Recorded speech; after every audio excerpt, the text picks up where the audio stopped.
Hey, what is going on, you Bourbon Buffalo? Today we're taking a look at all the top performing decks from the Champions League from over the weekend. They've got all the new cards from Temporal Forces that we'll be getting in about a month. It is quite a bit of ways away, unfortunately for us, and rotation has already hit for them as well. So it's pretty exciting to watch over the weekend. I streamed it all live myself here on the YouTube channel and over on the Twitch channel. So if you missed that content and want to rewatch it, the VOD is up here on the YouTube channel. Just go check out the live tab here on the YouTube channel, and I'll be uploading videos with some of the more exciting games that happened as well here on the YouTube channel, so stay tuned for all that. Also, there'll be some uploaded on the secondary YouTube channel as well. Speaking of the new set coming out, Temporal Forces Game Grid has got you covered. If you guys are looking to pre-order any Temporal Forces product, check them out at GameGridSLC.com. If you want to support me and everything I do here on the YouTube channel and you need to pick up some Temporal Forces products, GameGridSLC.com. Link, of course, will be in the description. Use code AzulGG over there as well to get yourselves a discount. So let's just jump right into it. We're going to be working from the top down to the top placing list here. The first place, the championship list, was a Lugia Cinccino build. That's right, Lugia might be back. It's been away for a little while. Of course, last rotation hit Lugia pretty hard, and then we saw single strike Lugia stick around for a little while, but then the meta got pretty hostile in terms of bad matchups for it, and it's kind of been on the back foot for quite a bit. But we got a new card in the Cinccino that is coming out. It's got 110 HP. It's all about that special roll attack. This attack does 70 damage for each special energy card attached to this Pokemon. So with 2 Archeops, you can load up 4 special energy onto your Cinccino, and you're doing 280 damage, and you can attach for turn with a special. You only play special energy cards, a special energy card, and then we're looking at 350 damage. Even if you attach a double turbo for one of those energy in there, you're still hitting for 330 damage, which one hit KOs basically any relevant Pokemon in the current meta. The most relevant Pokemon with the highest HP right now, I'm pretty sure, is Charizard at the 330. So yeah, those 5 special energy you can get onto the Cinccino. One hit KOs a Charizard EX. So got the Lugias in here, the 4-3 Lugia, of course, which is still a great attacker at helping you get those first couple prize cards and get rolling. And then you can go into the Cinccinos for the big one-hit KOs, or if you don't want to attack with a multi-prize Pokemon, we see that in this list, there's that Snorlax in here as well. One of the more interesting things, of course, is going to be the supporter lineup now for the deck, because we lost a very powerful supporter that Lugia was utilizing not rotation, but last time Lugia was good, which was the Professor's Burnett, that has rotated, and we've seen a supporter that's kind of being included to kind of make up for that is the Jack. Search your deck for 2 evolution Pokemon, reveal them, put them into your hand, then shuffle your deck. Now, it gets you the evolutions. It doesn't get them into your discard pile. Burnett is definitely better, and you'd love to be playing Burnett if you could, but it did rotate, so we have to make do. But you can combo that with Ultra Ball. I guess one thing that the Jack does for you as well is it can help you find the Lugia V-Star. It is not just limited to finding Archeops. You can find any 2 evolution Pokemon, so you could get 2 Archeops, or you could get an Archeops and a Lugia V-Star, or you could get an Archeops and a Cinccino, Ultra Ball the others away. Or as the game progresses, if you already have your Archeops set up, this does give you an out to still find your evolution Pokemon later on. Of course, you're probably not going to be wanting to put Luminion in play to find Jack to find the evolutions, especially if it's the Ultra Ball for Luminion. You may as well just Ultra Ball for your evolution Pokemon, but it does have a little bit of value later on. Not quite as powerful as the Professor Burnett, but still something to utilize with Luminion to help yourself get set up. The supporter count here is actually a little bit surprising to me. Only 2 Professor's Research. Like, getting our Archeops and getting them to the discard pile is super important. We only see 2 Professor's Research in this build. There's 2 Serena in here as well. I don't think Gusting V Pokemon is all that powerful right now, but it does kind of double as a Gust effect and a way to draw cards and discard cards. So a little bit less research, a little bit more Serena, still pretty heavy Iono count as well. And then a very heavy energy count, of course. We got 4 Double Turbo, 4 Jet, 4 Gift, 3 Mist Energy to help deal with the Star Requiem from like Giratina. And there's another really important attack that it helps with as well, but I'm forgetting what it is. I mean, it's good against Sableye, stuff like that. 1 Therapeutic Energy, 1 V-Guard. An interesting inclusion as well is the Master Ball A-Spec. Search your deck for a Pokemon, reveal it, and put it into your hand, then shuffle your deck. So a no limits Pokemon search card, item card is very good, but is it better than the other A-Specs? They seem to think so. They included it, they played it, and it worked out for them pretty well because they won the whole tournament. So you can't really fault them. You can't say the Master Ball is bad, but I could definitely see value in playing Prime Catcher. I think we saw another Lugia deck throughout the tournament that did okay to begin with. I don't know how they ended up overall, but they were playing the Prime Catcher, I think, over the Master Ball. But yeah, when it is so important to get your Archeops in the discard pile, I mean, if you could play more than 4 Ultra Ball, you would, but you can't. Great Ball is okay, but it only looks at the top 7. Captured Aromas on a flip to even find an evolution or a basic. So yeah, is the Master Ball the way to go? I mean, it doesn't seem terrible, right? Because like I said, if you could play more than 4 Ultra Ball in this deck, you definitely would. But maybe you have to settle for the Master Ball inclusion as well. No Mesagoza in here, just 2 Collapse Stadium to help get rid of your liabilities and Lugias and Luminion as the game progresses. But yeah, Lugia took it all down. The list, nothing too crazy. I mean, it's what you would expect from, like, if someone told you they're going to play a Lugia Cinccino build.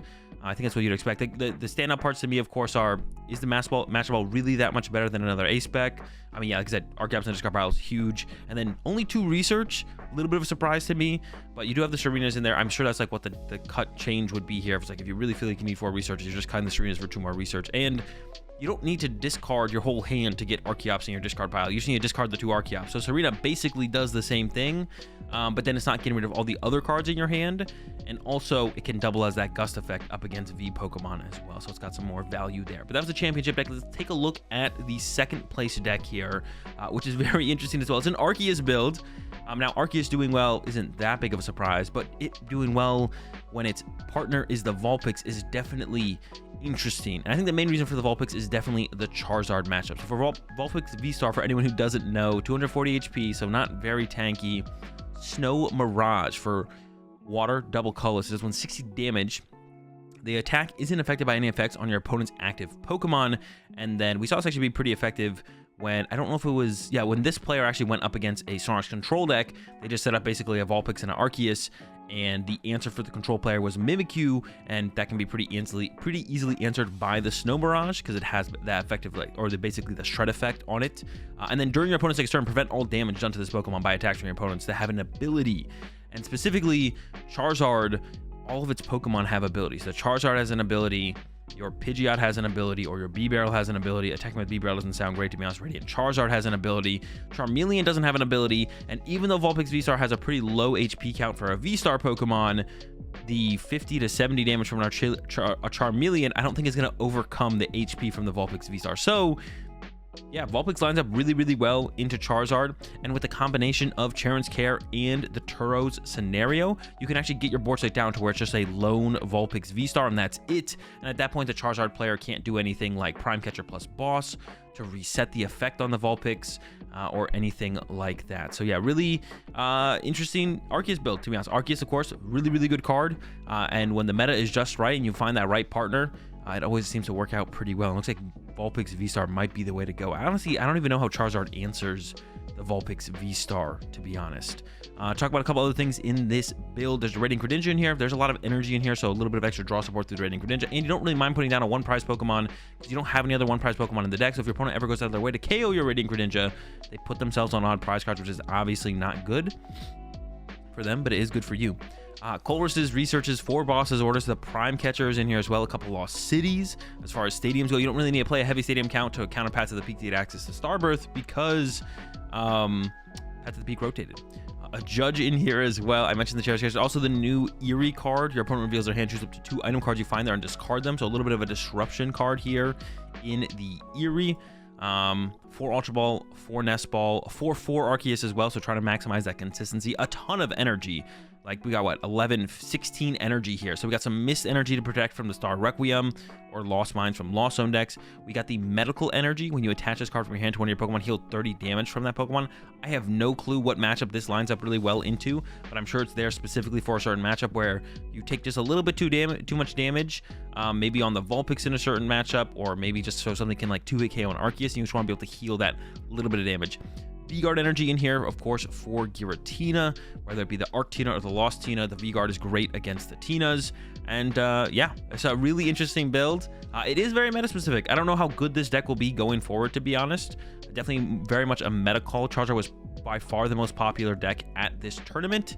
And that's why, you know, it was the Arceus paired with that Vulpix. Moving forward, this deck might not be very good, to be honest. But that's how these Arc decks go sometimes, or these kind of more meta call type decks go. It could be a solid deck moving forward if Charizard stays popular. But if Charizard if Charizard falls off, this definitely becomes a pretty meh deck overall. But yeah, really cool to see it, you know, a meta call like that end up in the second place. Control, everyone's favorite deck, probably not everyone's least favorite deck, to see that it still survived rotation. And it seems to actually be, I would almost say, thriving, not just surviving, because it did lose Echoing Horn, which is a huge piece of the Snorlax controls strategy. Snorlax stall, I don't know what you call these. Is it stall? Is it control? Stall. Snorlax stall, a huge part of a strategy is trapping something in the active spot. And there was a couple ways it used to do it before rotation. One was with the Erica's Invitation that looked at your opponent's hand and put a basic Pokemon when you find it onto your opponent's bench, and then you switch it into the active. That's still here. We still have Erica's Invitation, but if your opponent just Ultra Balled away all of the Pokemon that are in their hand whenever they could possibly get Erica's Invitation, every time you go to use Erica's Invitation, they'd have no Pokemon in their hand. And the way you kind of counteract that is you played Echoing Horn, which says take a basic Pokemon from your opponent's discard pile and put it onto their bench. Now, there's a Mantine that has an attack that says look at your opponent's discard pile, take a basic Pokemon you find there and put it onto their bench, and then on the following turn you could gust it up with Counter Catcher or Boss. But we see this build of control doesn't actually play that. So they have no real way to counter the just discard all my Pokemon into my discard pile strategy. There's just no way for this deck to actually handle that situation. So I don't know if I love that. The other build of control that it did make top 16 did play the Mantine. The other cards to like point out here that are like the new cards, the new inclusions that they did gain from the Temporal Forces set, or you know, it's not called Temporal Forces over in Japan. I actually forget the names off the top of my head, but for us it's Temporal Forces. They got the Eerie, of course. Your opponent reveals their hand, choose up to 2 item cards you find there and discard them. This is huge because the way to play around the Snorlax control deck for a lot of decks was to conserve your switch cards and keep them in your hand and not in your deck, because they have the Misfortune Sisters, which can mill item cards from your deck. But now if you're putting them all in your hand, then they can hit you with the Eerie to get rid of your switch cards, and if you leave them in your deck, then they can use the Misfortune Sisters to get rid of your switch cards. So now they can attack that strategy against control pretty aggressively. You lost the Echoing Horn, and now your opponent can play around that a little bit more aggressively, play around your Erica's Invitation a little bit more aggressively, but the switch cards aren't as safe as they used to be now with the Eerie in the format. Another one is the Hero's Cape. The Pokemon this card is attached to gets 100 more HP, very similar to the Luxurious Cape, except it doesn't give up an extra prize card. It is the A-Spec for the deck, of course, and I think it makes sense to be rocking the Hero's Cape for right now. Of course, there's a new stamp A-Spec card coming out that maybe Control would prefer to take advantage of in the future. Not too sure about that one. The Cape's pretty strong, to be honest. A Snorlax with 250 HP that doesn't give up any extra prize cards is pretty annoying. Or even a Mimikyu with 170 HP that, once again, doesn't give up that extra prize card is pretty annoying to have to go through. So yeah, no extra way with the Echo, no Mantine in this list with Echoing Horn rotating. I'm not sure how much I like that, and we'll see moving forward, you know, as more people try stuff out, if you kind of need the Mantine, or if builds like this can actually thrive and be just fine, and you don't really need that control over your opponent's discard pile as much as we maybe thought previously. Of course, it was so easy to include the Echoing Horn before. Why wouldn't you play it? But moving forward, it might not be a necessity. Other things to mention here, I guess, is like the Crab has rotated the Crabominable V, which has the exact same attack as the Chi-Yu EX. The first attack here for the Fire Energy, discard the top 2 cards of your opponent's deck. Crabominable V had the exact same attack for a Water Energy, so with that rotated, we see the Chi-Yu being played instead. With all the Fire Energy, I'm surprised to not see a Radiant Charizard, to be honest, as a strong answer to the Giratina. But Giratina, lost Giratina anyways, doesn't seem to be as good of a deck as it once was in this format, to be honest. But yeah, control deck here at 3rd place. At 4th place, we do have the Charizard, by far the most popular deck of the tournament, the most hyped deck going into this format as well, and it is a B-Barrel build. Things to point out here, of course, is now we got the Buddy Poffin in there instead of the VIP passes to find our basic Pokemon. Really heavy on the B-Barrel line, a 3-2 B-Barrel line. I actually wasn't sure if this list had a 3-2 or a 3-3 B-Barrel line when I was watching it play out its games in the tournament. But it is that 3-2 B-Barrel line, more basic Pokemon in here, of course. They even have a Heavy Ball in here as well, so if you prize one of your B-Doofs, we're going to go get them. And of course, setting up your B-Barrels, ideally 2 of them, is very important to make this deck function. So one strategy that a lot of decks, you know, employ against this deck is they go chase your B-Barrels. They just go boss B-Barrel, and then they start to Iona you. And it can be really hard for you to, like, come back and be able to continue to play the game without access to your draw power. So the 3rd B-Doof is nice because as they go to boss your B-Barrels, you can more easily get your B-Doofs down on that next turn to then hopefully get them into a B-Barrel later on after you super rod the B-Barrel in on a future turn. But you don't have to super rod that Bidoof back in immediately, so the third Bidoof is really, really nice at being able to chain your B barrels as the game progresses. The Squelvet in here to help with that draw engine there. Of course, still got the support Pokemon in the Jirachi and the Manphy. No Luminion in this build is something I'll mention for sure. No Luminion here at all. It is a TM Evo build, only one TM Evo, 2 Charmeleons. The B barrels, of course, is choosing to play the Prime Catcher over the Maximum Belt. Prime Catcher, of course, switches one of your opponent's bench Pokemon to the active, and then you switch one of your bench Pokemon to your active. The Maximum Belt lets you hit EX Pokemon for 50 more damage, which is a pretty powerful card in the mirror match. The Prime Catcher just kind of a little bit more overall powerful card, just kind of in general. But yeah, I wouldn't be surprised to see lists playing either moving forward, to be honest. It seems like it's a little bit split here on Maximum Belt or Prime Catcher. 7 Fires, 2 Super Rod. The only other new carding here, we got the 4 Iono, the 3 Arvins. We got that Cryptomaniac's Deciphering. Search your deck for up to 2 cards, shuffle your deck, and put those cards on top of your deck in any order. So really useful at chaining your Charizards, utilizing the Cryptomaniacs. Play Cryptomaniac, use B-Barrel, draw into the 2 cards you put on top. Repeat. You could even end your turn by using Cryptomaniac Ciphering before you attack and just leave those 2 cards on top of your deck. That way, if your opponent Ionos you draw into 2 really good cards to begin your turn. So that's another way you can utilize this card in general. So yeah, overall, I mean, Bibzard, is Bibzard better? Is Pidgeotzard better? I'm not too sure. I think we've seen Bibzard start to be the more powerful or the more successful of the 2 decks as the format has progressed in Japan, as the meta has progressed, but I'm still not sold that B-Barrel is the way to go. Now, we don't have all the top 16 lists here. The Lost Box builds here in 5th place we don't have access to, so we're going to move on to these Arctinas here.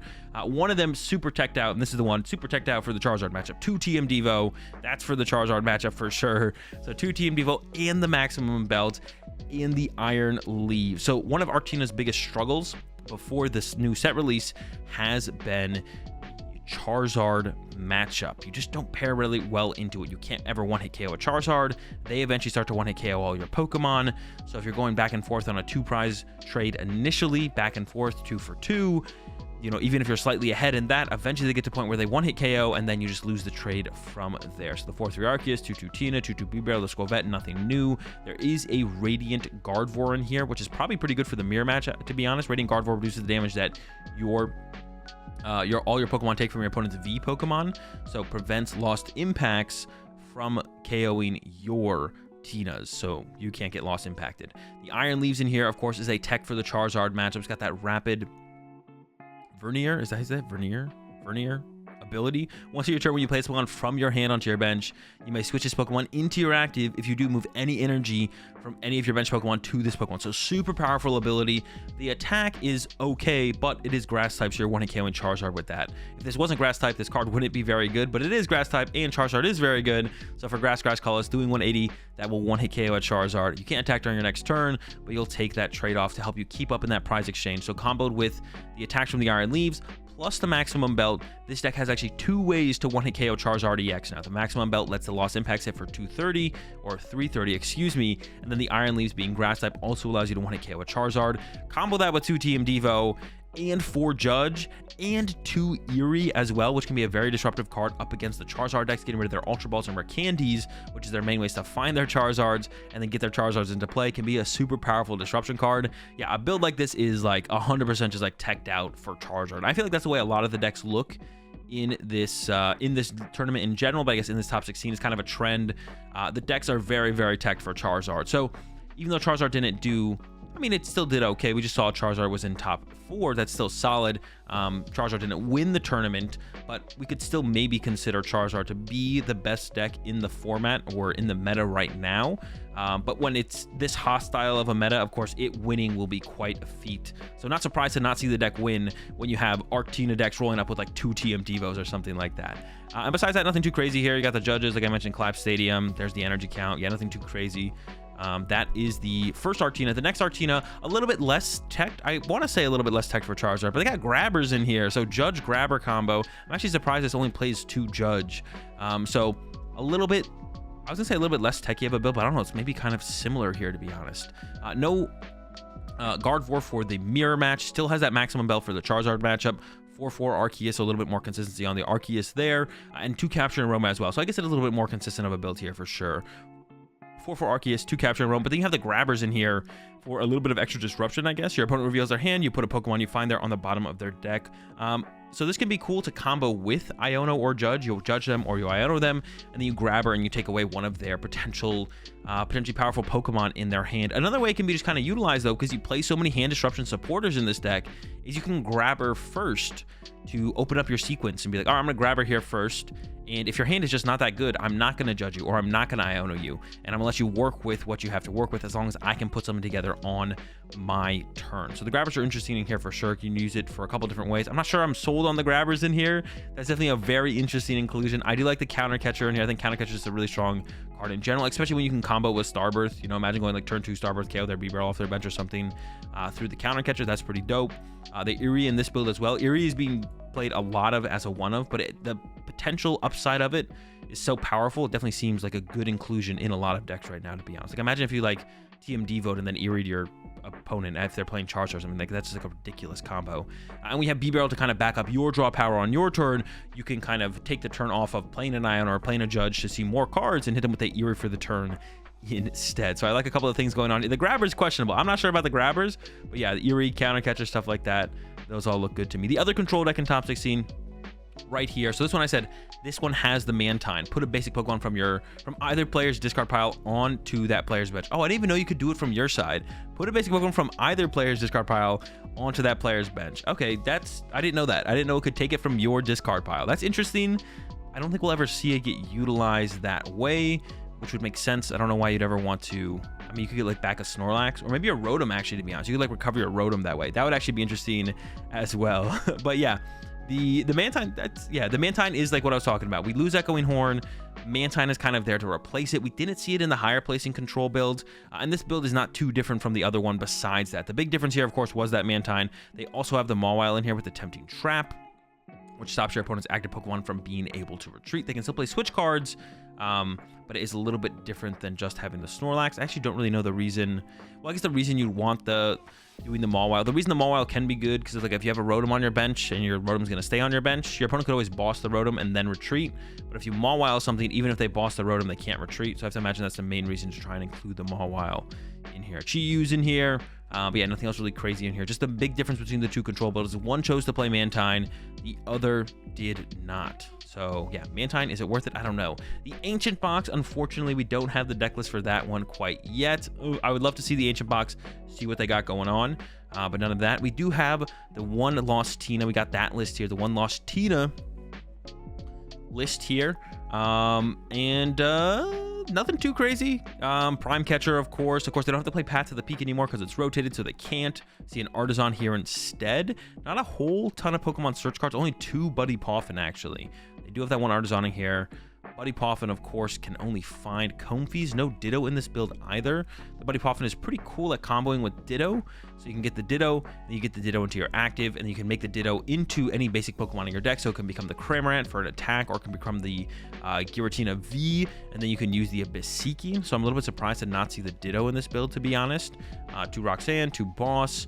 I was going to say no Pokegear, but honestly, I'm kind of blanking on if Pokegear is even legal right now or not. So did the control list play Pokegear? The control list had Pokegear. I was like, I'm just like completely blanking on that. I was like, is it legal? So no Pokegear in this build, which we've seen kind of become a staple in the Tina decks recently. A new card that we actually saw in one of the previous lists that I didn't talk about, but it's a little bit more interesting to talk about it in Tina, is the Emergency Board. The retreat cost of the Pokemon this card is attached to is colorless. If that Pokemon has 30 or less HP remaining, it has no retreat cost instead. I don't know how often the second effect is ever going to come up, to be honest. Probably not very much. But the first effect is very powerful when comboed with stuff like Comfey that has 1 retreat cost, and you want to be able to utilize not as many flower selectings as possible, but quite a few flower selectings if possible. So yeah, definitely a powerful card in Lost Zone decks. That is for sure. Yeah, the Emergency Board is going to see play in every single Lost Zone deck as a 1 of or even 2 of. I wouldn't even be surprised to see it be a 2 of in quite a few Lost Zone builds. All right, that's the Lost Tina. Moving on, this deck was super hype. We saw it a couple times on the stream. It actually started off 10-0 in the tournament Actually, maybe it started off 11-0. We saw it start off 10-0. And then from there, they ended up going 11-1. So it could have been 11-0, could have been 10-1 to 11-1. But yeah, the mill deck, the Great Tusk with that ground collapse. Discard the top card of your opponent's deck. But if you played an Ancient Supporter from your hand during this turn, discard 3 more cards. So it mills 4, and it tries to mill 4 every single turn until your opponent is decked out, and you have won the game through deck out. Yeah, the mill deck is super hype. It did super well. It's really cool to see it make it into the top 16 as well. It's got some really good matchups in the current meta as well. Really good against the Arceus decks, because with the Bravery Charm or with the Hero's Cape, you get out of that range of the getting KO'd from an Arceus through the, what is it, Trinity Nova. It's really good against Charizard as well for the same reason. Bravery Charm on the Great Tusk or the Hero's Cape on the Great Tusk keeps you out of range of that 180 damage from the Charizard, and you're not drawing prize cards, so Charizard is never hitting you any harder than that 180 damage. So you get out of range, you stay out of range, get that extra turn or two of mill through that. Of course, they play Lost Vacuum. Some play like the Vitality Band, but you make them work a little bit harder to get to those knockouts. This build is specifically interesting because it has this one of Comfey in here. Now, you are playing a Pokemon that does get knocked out pretty often. In the Great Tusk, it only does give a 1 prize card, so your opponent has to go through quite a few of them. So trying to take advantage of that with the one of Comfey with the flower selecting means every time they take a knockout, you can put the Comfey in your active, ideally with that emergency board, and then you can see like +1 card every single turn. And of course, this deck functions around those Ancient Supporters. So you got the 4 Sada, and you got the new Explorer's Ancient Supporter here as well. Look at the top 6 cards of your deck, put 2 of them into your hand, discard the other card. So it's a pretty costly supporter. Having to discard 4 cards from your deck can be tough, but you don't really need a whole ton as the game progresses to keep this deck going. Usually a Great Tusk attack in every single turn. You can do it through the Sada. You have the 4 basic energy here, so you can Sada for some energy, attach for turn, that's an attack. Find a double turbo plus an Explorer's Guidance, that's an attack. Double turbo plus Sada, that's an attack. You're cooking, you're good to go. Ideally, attacking every single turn, like I mentioned. One of Eerie in here to, I don't know, be a little bit disruptive. The one card that was missing from this deck that I thought would be included was a one of Hand Clippers. That says both players, I believe, discard their hand down until they have 5 cards left in their hand, because one of the strategies that is commonly utilized against mill cards, as long as you have a shuffle draw supporter in the format, is you set up your attacker, you start taking knockouts, and then you don't play anything else, and you'll top deck for turn, you'll draw prize cards, so your hand will get to, you know, like 8, 9, 10 cards in hand. Then as you get to the end of the game, you play an Iono, you only draw 1 card off your Iono, or 2 cards off your Iono. If you have 1 card left, you're probably winning that turn, so you get like 2 cards, maybe 3 cards off your Iono when you go to play it, and you put all those other cards back into your deck, so you turn a 9-card hand into a 3-card hand, which ends up with plus cards in your deck. So something like the Hand Clippers wouldn't completely negate the effect potentially of Iono putting cards back in your deck, but it would diminish the effect a little bit to the point where it could be valuable to include as a one. But yeah, we see no Hand Clippers in this build here. Just super straightforward, super consistent. Even Trekking Shoes in this build, just trying to get through the deck as fast as possible. Make sure you're setting up those Great Tusks and attacking with them, finding just playing just the important cards and hoping to get there as consistently as possible. Yeah, for Explorer's Guidance, for Sada, for Pokegear, like, yeah, we're just trying to get to Great Tusk turn 1 and keep attacking with Great Tusk every turn after that. And the Pidgeot V here is actually really important. It's actually kind of interesting. You mill your deck almost more than you mill your opponent's deck. If you play an Explorer's Guidance, you're taking 6 cards out of your deck, plus your top deck for turn is 7 every turn if you like Guidance on the turn.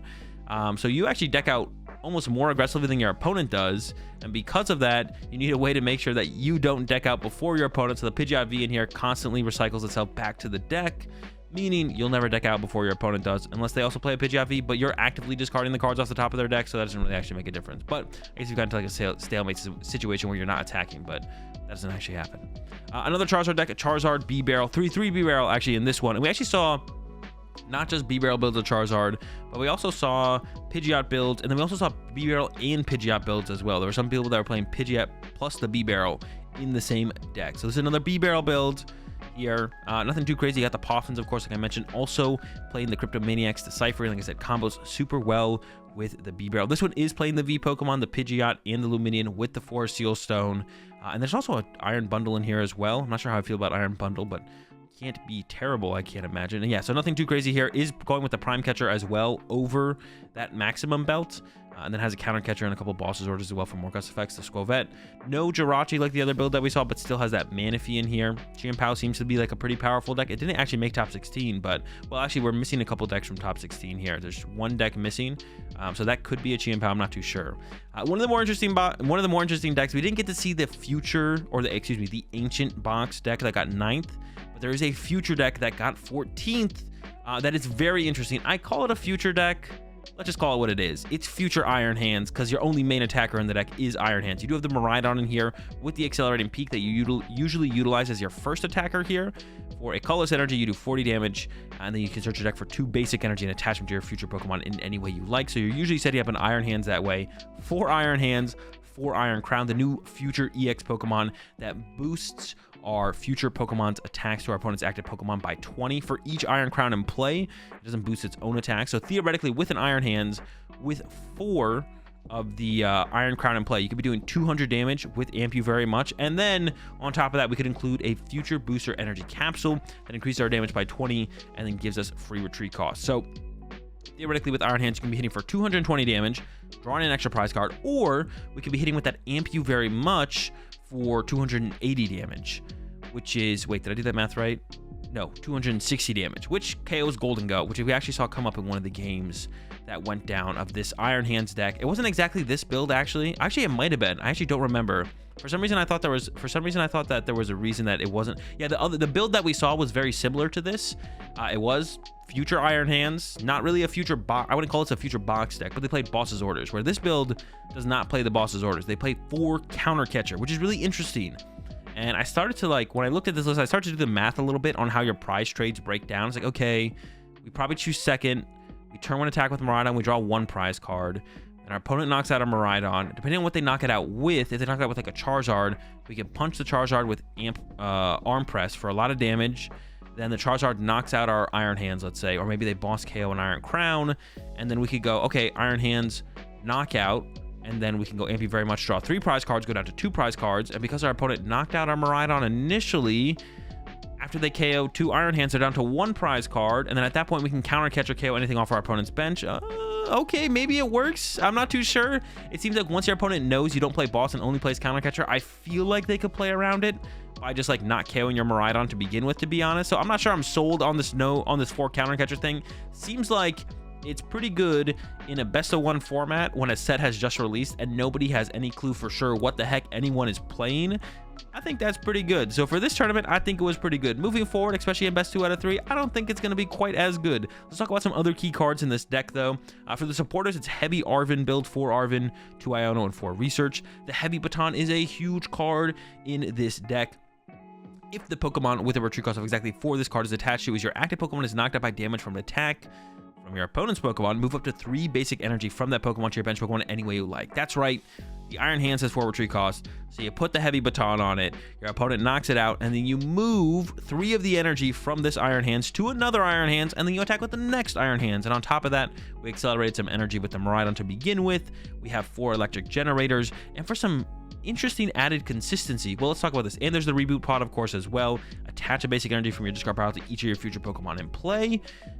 Got 4 gift energy in here to help play around the late game Ionos, trying to get gift energy on all of our big threats so that when our opponent takes these knockouts, we're drawn back into a bunch of cards to work with that hopefully leads to the counter catcher for the win at the end of the game. So yeah, like I said, I'm not sold on this being the correct way to play this deck moving forward, but I think it's a nice cheesy way to play it in a best of 1 format where the set has just been released and there's really no standardized way to play a bunch of these decks, and people are going to be guessing what's in your deck at all times and don't really have a game 2 or a game 3 to kind of adjust their play around what you're playing. So I like this list, but I think it will have to adapt. I like the idea of this deck, but I think we'll have to adapt moving forward for sure. There was a Pidgeysard in the top 16. We've seen 2 Bibzards. Now there's a Pidgeysard. We did not see any Pidgey-Bibzards, which there was actually a decent amount of them that we saw on stream. There's like 2 or 3 of them if I remember correctly, but pretty standard Pidgeysard here. Nothing too crazy. 4 Poffin. Did go with the Hero's Cape, which I guess is like the most interesting choice here as the ace-spec. No Prime Catcher, no Maximum Belt. I'm not sure how I feel about the Hero's Cape in here. It doesn't seem great. I'm not gonna lie. I don't love the idea of the Hero's Cape here. Maybe it's better than I'm giving it credit for, but I don't like the idea of the Hero's Cape like at all, to be honest. Yeah, not a huge fan of the Hero's Cape. Jirachi and the Manaphy, 2 counter catchers, 3 Boss's Orders. Is on the 2 Super Rod, 6 Fire Energy. Does have the V Pokemon here, of course. 1 Roxanne. We saw this actually quite a bit in quite a few Charizard's deck. Charizard decks is the 1 Roxanne. So pretty aggressive hand disruption at a certain point, but then you don't kind of kill your own hand if you're kind of keeping up in the prize exchange. So when your opponent's at that 3 prize card mark, and if you're at like 3 prize cards left yourself, or maybe you're at 2 prize cards, who knows, when you go to play an Iono, you don't put yourself down to 2 and maybe can't keep up on the future turns. Instead, you hit them with the Roxanne. You know, they get hit pretty hard, and they can even get hit harder earlier than they would normally want to. You know, once they go down to that 3 prize cards, they're hoping to get Iono to 2 instead they're getting, or Iono to 3 instead of getting Roxanne to 2, which can even hit them that much harder. And then you get 6 new cards to work with to help you execute or help you close out the rest of the game from there, instead of putting yourself in a spot where you only have a couple cards to work with and you can't quite pull it off yourself. Yeah, definitely interesting. Also, we see the Defiance Band in here being that kind of like damage tool of choice for them so far. I think we look at the other Charizard lists, actually, I didn't take note of that. There's a Vitality Band in this one, and then for the other Charizard list, it was the Defiance Band as well. So Defiance Bands, Vitality Bands, I mean, we did lose the Justified Gloves to rotation, I believe. Choice Belt is still an option that we did see play in some of the other Charizard builds we saw. And this last build here is a Lost Box build. It's the Hands, Roaring Moon. There's a Raikou in here as well. Not too much to say here. It's got the TM Crisis, or technically, yeah, TM Crisis Punch. You got the Prime Catcher in here as well as the A-Spec of choice. I can't imagine why you'd play any other A-Spec in a Lost Zone deck. But yeah, interesting. I don't know where Lost Zone really goes from here. Like I said, we didn't have access to all the top 16 lists, and one of those was a Lost Box build. But I mean, this looks like what's been kind of going around in general for Lost Box decks is something like this. Is it good? I don't really know, to be honest. I have no idea. My opinion on Lost Zone is like out the window right now, and especially going into a new format and everything. It's definitely not going to be the deck I'm focused on the most, but apparently it's still good enough to get top 16, or 2 of them into the top 16 here. We don't know what the other build is. There's a Comfey and a Sable. It might be a Sablezard, to be honest. I'm actually not too sure. And then we don't know what this last deck is here. Maybe there's 3 Lost Zone decks in the top 16. I'm not sure. But yeah, that's going to do it for taking a look at all the top performing decks here from the Champions League. If you guys enjoyed this video, as always, give it a like.